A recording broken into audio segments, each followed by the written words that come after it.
Assalamualaikum warahmatullahi wabarakatuh. Perkenalkan, nama saya Emi Nurfaida Mumtahanah SPD. Saya calon guru penggerak angkatan 7 dari Kabupaten Ponorogo, Jawa Timur. Dengan didampingi oleh Bapak fasilitator kami, yaitu Bapak Sultan Naim MPD, dan Ibu pengajar praktek Ibu Sri Handayani SPD. Dalam video saya kali ini, saya akan menjelaskan tentang aksi nyata modul 1.4 budaya positif. Latar belakang aksi nyata.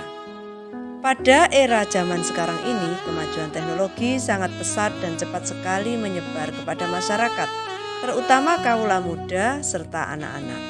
Kemajuan teknologi ini sangat banyak manfaatnya, terutama dalam membantu meringankan pekerjaan manusia yang berhubungan dengan jarak dan waktu.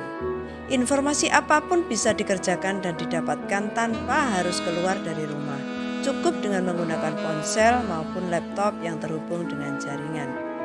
Namun, seiring berjalannya waktu, kemajuan teknologi tersebut menimbulkan dampak negatif, yaitu lunturnya nilai karakter pada anak, antara lain kurang tanggap dengan lingkungan sekitar, hilangnya rasa empati pada orang lain, serta lupa terhadap sopan santun, mengabaikan peraturan, dan lain sebagainya.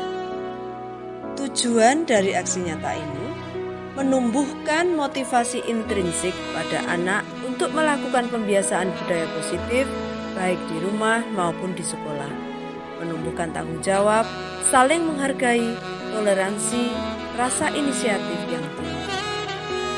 Tolak ukurnya adalah mewujudkan siswa yang berkarakter sesuai dengan nilai-nilai budaya yang diyakininya. Dukungan yang dibutuhkan yaitu dari kepala sekolah, rekan guru, murid, serta alat pendukung lainnya seperti sarana dan prasarana.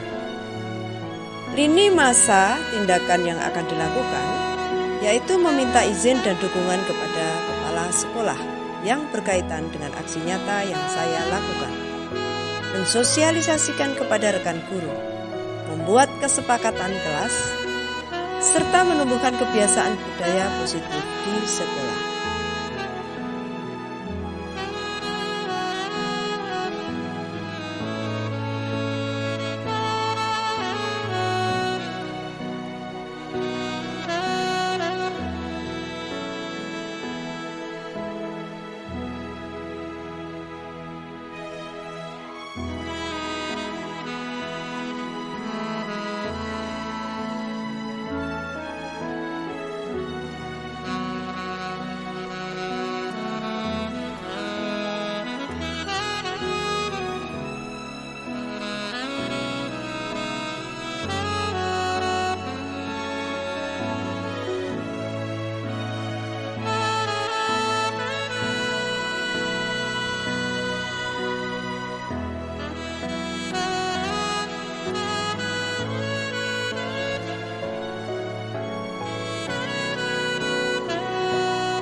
Terima kasih atas waktunya kepada pengacara. Sebelumnya, Assalamualaikum warahmatullahi wabarakatuh. Yang terhormat Ibu Kepala Sekolah, Ibu Hajah Siti Nurjana SPD, Bapak Ibu guru semuanya, Alhamdulillahirabbil alamin. Wa bihi nasta'in wa la ilaha illa anta.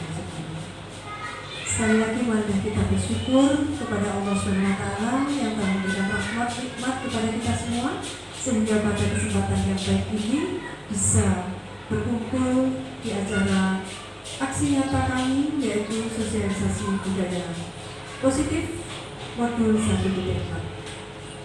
Salam serta salam semoga tetap terlimpah kepada junjungan Nabi Muhammad Sallallahu Alaihi Wasallam.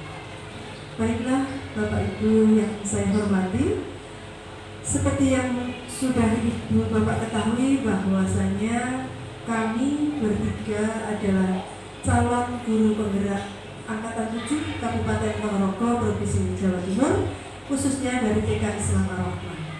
Pada kesempatan hari ini, saya akan melakukan aksi nyata kami di modul 1.4, yaitu budaya positif, yaitu melakukan sosialisasi modul yang telah kami pelajari.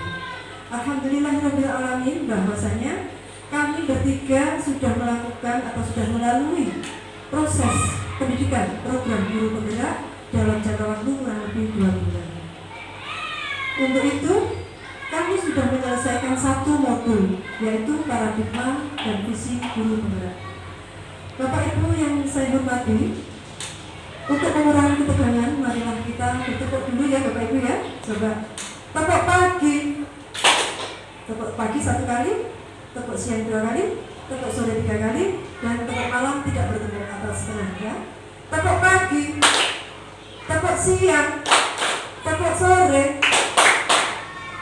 tepuk malam. Terima kasih, berarti Bapak Ibu sudah fokus dan sudah siap mengikuti kegiatan kami di siang hari ini. Bapak Ibu yang saya hormati, sosialisasi penerbangan budaya positif di lingkup sekolah TK Islam Ar-Rahman kami sudah melalui di modul 1. Untuk itu modul 1 itu terdiri dari 4 submodul. 4 submodul tersebut 1.1 yaitu refleksi filosofi pendidikan nasional Ki Hajar Dewantara. 1.2 nilai dan peran guru penggerak. 1.3 visi guru penggerak, dan 1.4 adalah budaya positif.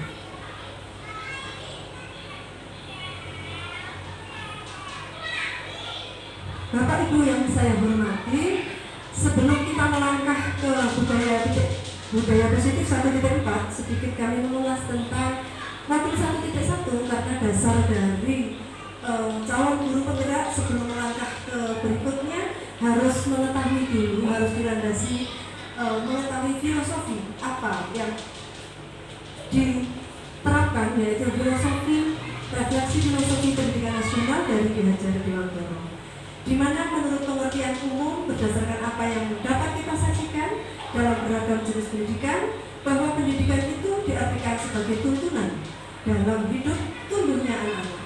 Maksud pendidikan yaitu menuntut segala kodrat yang ada pada anak-anak agar mereka dapat mencapai keselamatan dan kebahagiaan yang setinggi-tingginya, baik sebagai manusia pribadi maupun sebagai anggota masyarakat.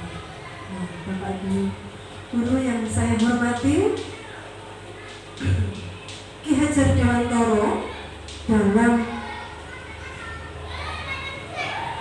terkait dengan filosofi ini mengelaborasi 2, yaitu kodrat alam dan kodrat zaman yang terkait dalam tumbuhnya anak-anak, di mana kodrat alam yaitu lingkungan tempat peserta didik itu berada dengan kondisi alam geografis. Contohnya, kalau anak yang tumbuh kembang lahir bertempat tinggal di pantai, tentunya akan berbeda dengan anak yang lahir tumbuh berkembang di pegunungan. Untuk itu sebagai guru kita juga harus memperhatikan kodrat alam anak tersebut. Misalnya kalau di pantai, guru harus tahu bahwa di pantai itu kodrat alamnya anak-anak adalah mata penjara mencari ikan. Untuk itu anak-anak akan diberi pelajaran untuk mengasinkan atau mengawetkan ikan. Demikian pula yang ada di pegunungan, dia akan tumbuh dengan mata pencaharian seperti menanam sayur dan buah-buahan. Untuk itu dia akan lebih baik jika dibekali dengan materi tentang bagaimana cara mengawetkan buah dan cara menanam sayur. Begitu pula dengan kodrat zaman. Bapak Ibu guru tentunya sudah tahu semuanya bahwa sekarang ini adalah era digitalisasi, di mana anak-anak sekarang walaupun anak TK, PAUD sudah memegang HP. Untuk itu kita sebagai guru juga harus tanggap terhadap era digitalisasi. Jadi bagaimana agar anak-anak itu kita bekali dengan sesuatu yang sesuai dengan eranya atau sesuai dengan zamannya, sehingga anak-anak kedepannya akan mampu menyesuaikan diri dengan lingkungannya di eranya atau di zamannya. Walaupun kita guru sudah jadul, kita ya harus tetap mengikuti eranya anak-anak atau zamannya. Itulah sedikit filosofi dari Ki Hajar Dewantara yang mengkolaborasikan kodrat alam dan kodrat zaman. Tentunya hal tersebut untuk menuntun laku anak-anak, di mana guru itu tugasnya hanya menuntun, memberikan pegangan, memberikan tuntunan, namun tidak menentukan. Jadi dengan tuntunan dan yang benar, dengan tuntunan kepada anak-anak yang benar sesuai kodrat alam dan kodrat zaman, insya Allah anak-anak akan mencapai keselamatan dan kebahagiaan setinggi-tingginya sesuai dengan yang dimaksudkan dari filosofi Ki Hajar Dewantara. Bapak Ibu yang saya hormati, menuju ke modul 1.2 yang kami pelajari dari calon guru penggerak, yaitu bahwa seorang calon guru penggerak itu mempunyai nilai-nilai yang harus diamalkan, yang harus diaplikasikan, yang harus ditanam di dalam dirinya masing-masing, yaitu satu, berpihak kepada murid, di mana yang sebelum-sebelumnya saya sendiri, pengalaman saya sendiri, saya itu belum begitu berpihak kepada murid.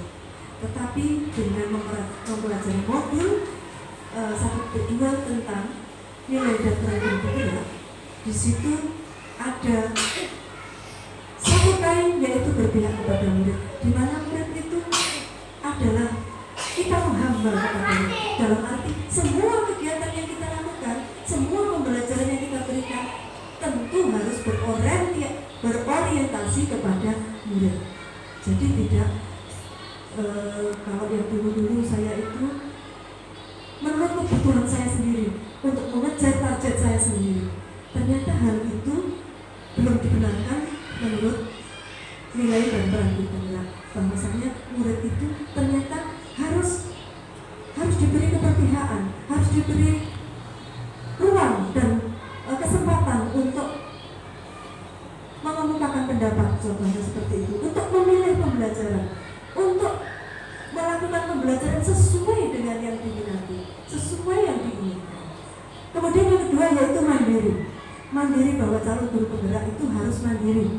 Mandiri dalam memecahkan masalah, mandiri dalam mengatasi masalah, mandiri dalam menyediakan pembelajaran kepada anak. Kemudian yang ketiga yaitu kolaboratif. Kolaboratif itu adalah kerjasama, di mana kita sebagai warga sekolah itu tidak melakukan dengan sendiri, tapi kita punya kepala sekolah yang membawahi, punya rekan-rekan sejawat yang bisa kita ajak untuk sharing, dan punya tenaga kependidikan yang bisa mendukung, dan juga punya stakeholder ataupun wali murid yang bisa mendukung pembelajaran sehingga tercapai tujuan pendidikan, terutama tujuan sekolah kita. Kemudian yang keempat adalah inovatif, di mana calon guru penggerak harus inovatif,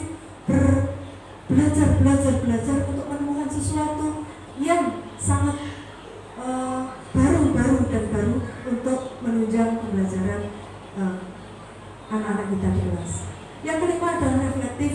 Reflektif itu luas, bahwa guru penggerak itu harus merefleksikan apa yang sudah dilakukan. Oh, ternyata yang sudah saya lakukan itu secara apakah ada manfaatnya atau tidak ada manfaatnya, maka manfaatnya itulah kita renungkan. Kalau bermanfaat berarti harus kita lanjutkan, yang tidak bermanfaat kita tinggalkan. Itulah tujuan refleksi. Kemudian peran, bahwa calon guru penggerak itu mempunyai 5 peran, yaitu menjadi pemimpin pembelajaran. Pemimpin pembelajaran di dalam kelas, pemimpin pembelajaran di dalam sekolah, dan maupun di dalam komunitas-komunitas. Kemudian menjadi coach guru lain, di mana memberi kesempatan guru-guru lain atau teman-teman rekan sejawat yang mempunyai masalah, yang meminta tolong kepada kita bersedia untuk meng-coach sampai dia menemukan titik permasalahan, sampai dia menyelesaikan masalahnya. Kemudian mendorong kolaborasi bahwa kita itu memang harus berkolaborasi karena kita itu bersama bergotong royong akan menghasilkan sesuatu yang sangat bermanfaat. Kemudian yang kelima yaitu penggerak komunitas praktisi, di mana kita kalau sudah berada di dalam kelas atau di dalam sekolah sudah memberikan sesuatu, sudah bekerja melakukan sesuatu, maka kita juga harus men-share-kan apa yang kita lakukan itu di dalam komunitas-komunitas praktisi, misalnya seperti BUS atau organisasi-organisasi keguruan, atau mungkin kalau anak-anak mungkin di organisasi pengamat anak-anak PAUD, begitu bisa.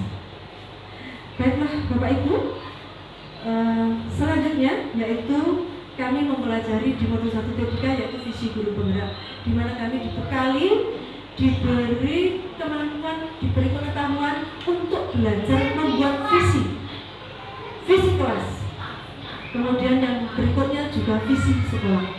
Dalam modul 1.3 ini, visi guru penggerak kita diperkenalkan dengan model Bagja atau inquiry apresiasi dengan model Bagja, yaitu B-nya yaitu buat pertanyaan. Misalkan kita membuat visi itu harus merumuskan itu, kita membuat pertanyaan dulu. Apa sih yang kita inginkan dari anak-anak kita? Jadi kita membuat pertanyaan dulu. Ada beberapa pertanyaan yang di situ kita buat poin-poin yang penting untuk membuat visi. Kalau kelas ya visi dalam satu kelas, kalau sekolah ya visi dalam satu sekolah. Tentunya kalau visi dalam satu sekolah, tentunya kita harus melibatkan semua guru dan juga ibu kepala sekolah dan semua stakeholder. Apa yang diinginkan dalam visi yang kita inginkan.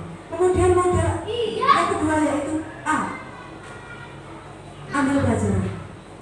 Dalam modul pelajaran ini kita bisa mencontoh atau melihat role model dari pengalaman guru-guru ataupun guru yang lain.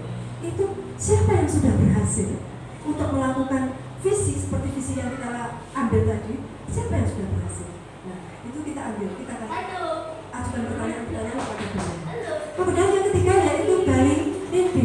Di dalam gali mimpi ini kita menggali mimpi murid seperti apa kan yang kita inginkan, murid seperti apa kan kita jabarkan, kita gali mimpi kita korek apa saja, kita tulis. Kemudian J yaitu jabarkan rencana. Setelah mimpi-mimpi yang kita tulis tadi, yang kita canangkan tadi, kita jabarkan rencana apa saja yang sesuai dengan yang kita maksudkan dengan melakukan beberapa pertanyaan yang bisa kita lakukan. Kemudian yang terakhir yaitu A, ambil eksekusi.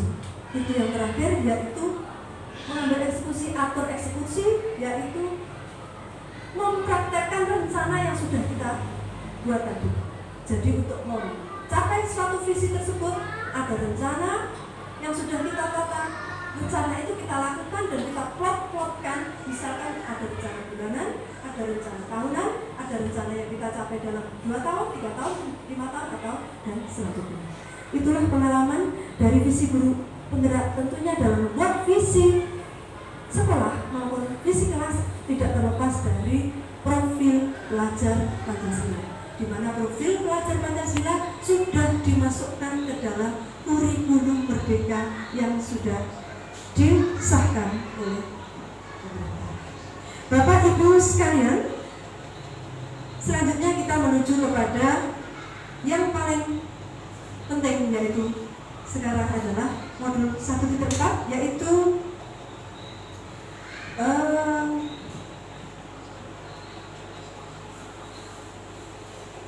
konsep perubahan paradigma stimulus respons. Nah, inilah yang termasuk kami pelajari dalam budaya positif. Tapi sebelumnya tidak tekan dulu, Bu. Boleh tepuk 1, tepuk 2. Terima kasih fokus. Bapak Ibu, dalam modul 1.4 ini adalah budaya positif sebagai modul akhir 1.4 sebagai terakhir dari modul 1. Dalam modul ini ada beberapa teori, karena memang di modul 1.4 ini banyak sekali teori, terutama yang paling pertama yaitu konsep perubahan paradigma, stimulus respon. Di situ ada stimulus respon dan teori kontrol, Bapak Ibu, di mana stimulus respon itu adalah kondisi kita sebelum menjadi guru penggerak atau sebelum ada teori kontrol. Ada perbedaan di situ, di mana kalau stimulus respon itu adalah gaya lama kalau menurut saya ya, karena di situ adalah realitas kebutuhan kita sama. Kita terbiasa untuk menyamakan pendapat dia, menyamakan apa ya? Terbiasa sesuatu itu sama, tidak menerima perbedaan dengan itu di stimulus respon. Sementara di teori kontrol itu adalah realitas kebutuhan kita itu berbeda, masing-masing guru, masing-masing anak, masing-masing orang itu mempunyai kebutuhan, memahami kebutuhan yang berbeda. Kemudian yang dari stimulus respon itu semua orang melihat hal itu sama. Misalkan kotak itu bentuknya ya kotak ya sama, semua punya pendapat yang sama. Tapi di teori kontrol itu memberi perbedaan, memberi kesempatan untuk memandang dari sudut pandang masing-masing guru, masing-masing orang. Kemudian yang stimulus respon itu berperilaku mencoba mengubah agar orang berpandangan sama tadi sudah ya, orang lain bisa mengontrol saya. Kalau di stimulus respon itu yang bisa mengontrol hanya diri sendiri dan bahkan orang lain mengontrol kita. Jadi kita itu dikendalikan aja sama orang lain. Kalau di teori kontrol kita bisa mengontrol diri kita sendiri, sekaligus kita bisa mengontrol orang lain. Nah, inilah Bapak Ibu bedanya. Kemudian kalau di stimulus respon itu ada pemaksaan. Pemaksaan pada saat terakhir itu ada bujukan, dirayu, dibujuk. Kalau di teori kontrol itu tidak dipaksa. Kalau kita berbeda pendapat tidak dipaksa, tapi berkolaborasi dan berkonsensus menciptakan pilihan-pilihan baru. Intinya kalau ada masalah kita tidak ada menang dan kalah. Kalau ada masalah itu ada model berpikir menang-menang. Atau pernah saya mendengar itu Pak Ketua Yayasan kita pernah itu win-win solution, artinya 50-50. Ya itulah Bapak Ibu di teori konsep perubahan paradigma. Jadi mulai sekarang terutama saya yang calon guru penggerak, kami harus mengarah atau fokus kepada teori kontrol di mana melepaskan sesuatu yang tidak terbiasa menjadi terbiasa. Kemudian selanjutnya yaitu teori motivasi perilaku manusia, di mana orang itu berperilaku itu ada motivasi, yaitu motivasi eksternal atau ekstrinsik dan motivasi internal yaitu intrinsik. Di mana kita itu biasa ya Bu, Ibu semuanya, kalau kita itu biasanya sendiri, saya mengaca pada diri sendiri. Kalau melakukan sesuatu misalnya kita itu ikut seminar, kadang-kadang kita itu ikut seminar atau webinar itu kadang-kadang karena paksaan atau karena disuruh oleh ibu kepala sekolah atau karena disuruh oleh organisasi, sehingga itu namanya motivasi eksternal dari luar. Atau saya menginginkan sertifikat gitu. Nah itu namanya motivasi eksternal. Nah mulai sekarang kita harus meninggalkan hal tersebut, bahwa teori motivasi perilaku itu ada yang dari internal, yaitu dari motivasi internal dari diri kita sendiri. Misalkan kita kegiatan apa-apa itu karena kita ingin mencapai menjadi manusia insan yang mulia dari dalam diri. Jadi kita harus mulai dari dalam diri kita, sehingga kalau ada lem-leman atau ada orang lem atau ada penghargaan, itu adalah bonus dari motivasi intrinsik itu. Demikian pula dengan anak-anak. Jadi kita nanti ketika terjun bisa menularkan kepada anak-anak itu menumbuhkan motivasi internal. Jadi bukan motivasi eksternal. Kalau motivasi eksternal biasanya anak-anak itu kalau anak mawar luar biasa dengan hadiah dan penghargaan. Tapi lama-lama kalau tidak ada hadiah mereka akan meninggalkannya. Nah, itulah yang sekarang kita pupuk, bahwa kita harus melakukan sesuatu itu dari motivasi internal.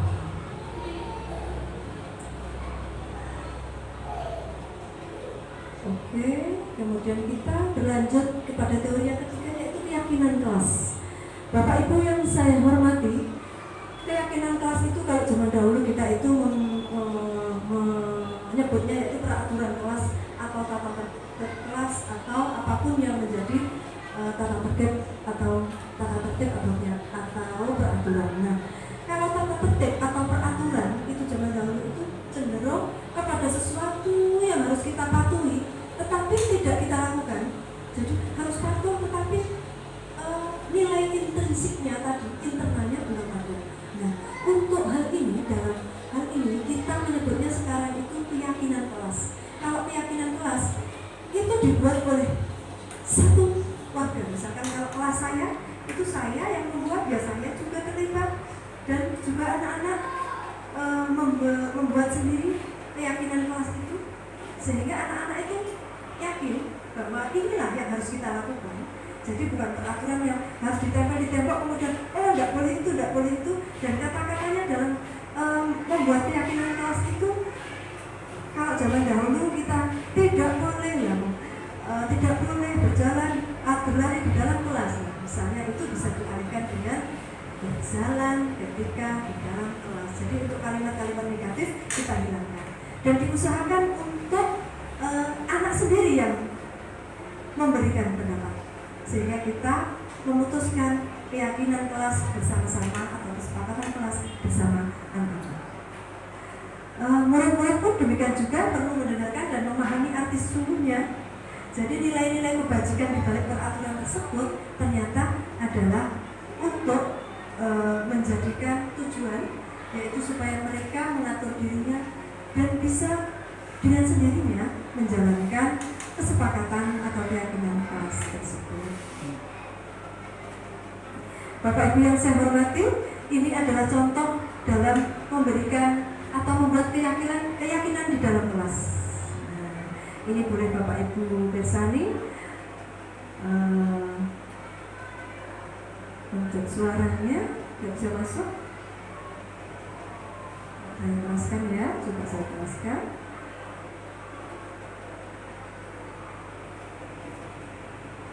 Nomornya sudah full, tidak bisa apa-apa ya. Boleh saya cepatkan? Ini anak-anak ini bisa kita tanya, kira-kira apa ya anak-anak yang bisa kita lakukan atau yang menjadi keyakinan kelas kita. Misalkan di dalam kelas itu ada anak yang, nah ini kita tulis ya, ada yang menyeletuk, membuang sampah pada tempatnya. Di situ bisa ibu guru tulis, karena anak-anak di kelompok ini sebagian sudah bisa membaca, jadi tetap saya tulis. Kemudian setelah kita tulis, kita beri gambar kira-kira yang sesuai dengan nomor yang itu misalkan tidak boleh berlari dalam kelas, membuang sampah, sayang teman, kemudian berbagai macam bisa kita tulis. Kemudian inilah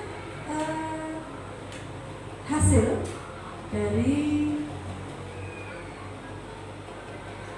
keyakinan kelas, hasil curah pendapat dari anak-anak itu bisa kita tulis, bisa kita beri gambar-gambar sehingga anak-anak itu paham, oh ini loh keyakinan kelas kita itu. Kalau kita mau ngomong harus angkat tangan dulu, kita harus sayang teman, berbagi permainan, merapikan permainan, kemudian membuang sampah di tempat sampah. Demikian tadi, kemudian kita lanjutkan yaitu hasil curah pendapat sudah. Nah, ini Bapak Ibu, di dalam penerapan keyakinan kelas, nah, kalau zaman dahulu itu ada hukuman ya Ibu. Kalau sekarang itu sudah tidak pantas kita lakukan lagi ya. Kalau zaman dahulu itu misalkan melanggar peraturan atau keyakinan kelas itu harus dihukum, misalnya terlambat harus berlari atau terlambat harus berdiri di depan papan atau dan sebagainya. Sekarang itu sudah tidak dianjurkan untuk demikian, karena hukuman dan konsekuensi itu berbeda. Kalau sekarang cenderung untuk memberikan konsekuensi, jadi anak-anak itu paham kalau hukuman adalah sesuatu yang menyakitkan, karena anak dihukum itu, terus kamu tadi misalkan tidak membuang sampah, terus dia dimarahi, nah itu namanya hukuman, dan anak-anak cenderung sakit hati, dan berikutnya malah dia tidak akan melakukan hal positif lagi. Kemudian anak akan membenci kedisiplinan, karena kita sudah disiplin itu cenderung dengan marah, dengan hukuman, dengan dan itu, sehingga anak itu mau menghubungkan bahwa peraturan itu adalah dengan hukuman. Jadi anak-anak sudah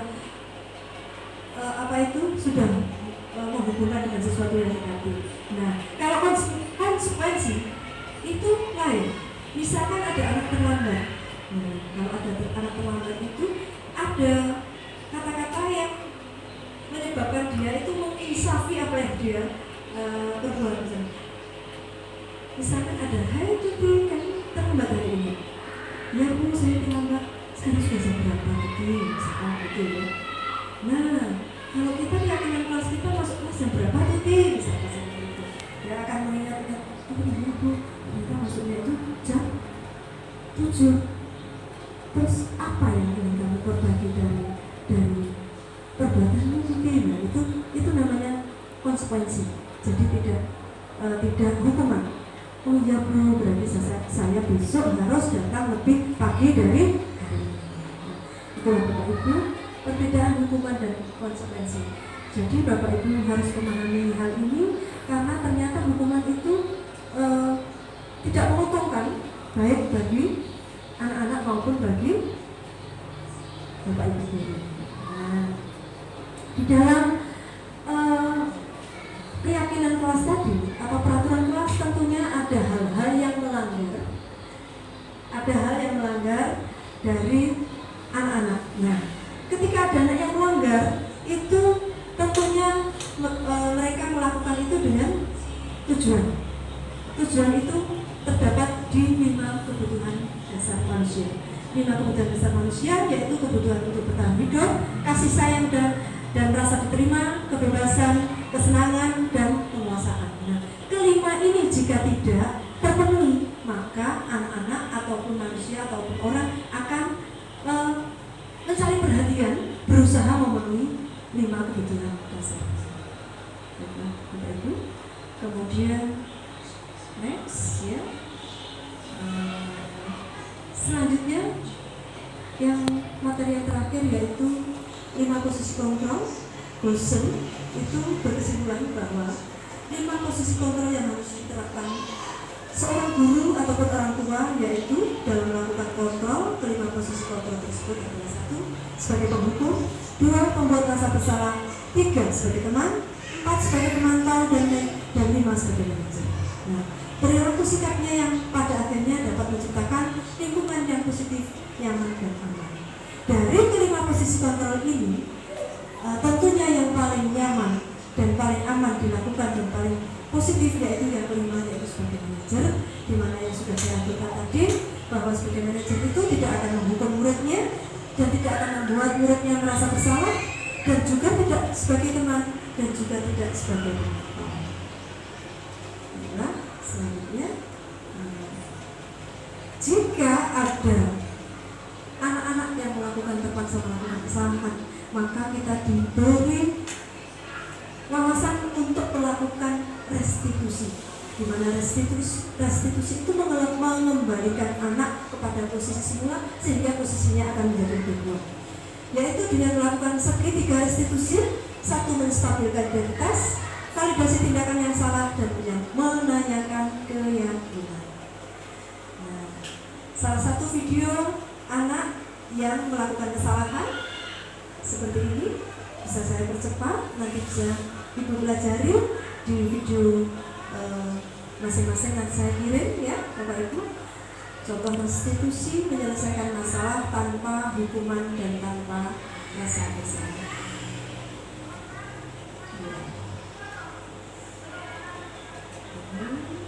Saya cepatkan, ini saya melakukan restitusi dengan murid saya, sehingga anak merasa sadar dan besoknya tidak melakukan lagi dengan perasaan yang ikhlas.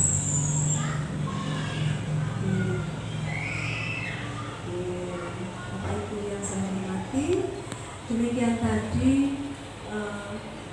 mensosialisasi ilmu yang sudah saya dapat, terutama dalam hal budaya positif selama saya mengenyam selama 2 bulan menjadi calon guru Angkatan 7 Kabupaten Ponorogo, Jawa Timur. Mudah-mudahan apa yang saya sampaikan bisa diserap oleh Bapak Ibu dan bisa menjadikan landasan kita bersama, terutama mohon izin kepada Ibu Kepala Sekolah, untuk memberikan budaya atau untuk membangun budaya positif di sekolah kita tercinta. Mungkin itu yang saya sampaikan. Ada kurang lebihnya saya mohon maaf. Billahi taufiq wal hidayah. Assalamualaikum warahmatullahi wabarakatuh. Waalaikumsalam warahmatullahi wabarakatuh. Demikian tadi aksi nyata yang saya lakukan untuk mewujudkan budaya positif di kelas maupun di sekolah. Semoga bermanfaat. Wassalamualaikum warahmatullahi wabarakatuh. Salam dan bahagia.